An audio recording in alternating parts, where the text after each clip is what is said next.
For 400 years, the kings of Europe wrote letters to a ghost. They were looking for a savior. They found a prison of gold.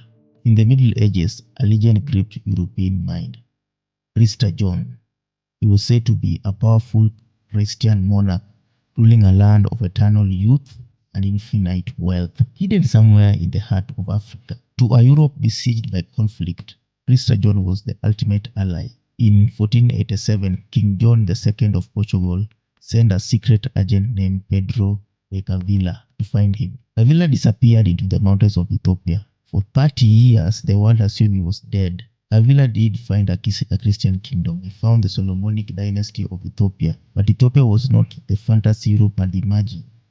The Ethiopian system of sovereignty was absolute. Negusa, August, the king of kings, welcomed Cavilla with the highest honors. He was given lands, a wife, and a position at court, but there was a catch. In Ethiopia, a man of such rare knowledge was considered a national treasure, and treasures are not allowed to live. For 30 years, Cavilla lived as a captive of honor, a man who had reached the destination of a 1,000-year quest, only to realize he could never tell the world what he had found. In 1520, a former Portuguese embassy finally reached the Ethiopian port.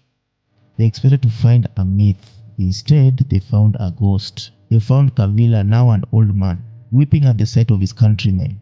He had been there so long, he had become part of the land. The turning point was the realization that Ethiopia didn't need a European savior. They had their own history, their own Christ, and their own power. Europe had spent centuries looking for a mirror of themselves. They found a foreign nation that refused to be a reflection. Pedro de Cavilla never returned to Portugal. He died in the mountains that had become his home. The legend of Prester John died with him. It reminds us that when we go looking for the other, we often find only our projections. Africa was never a mystery to be solved. It was a reality to be respected.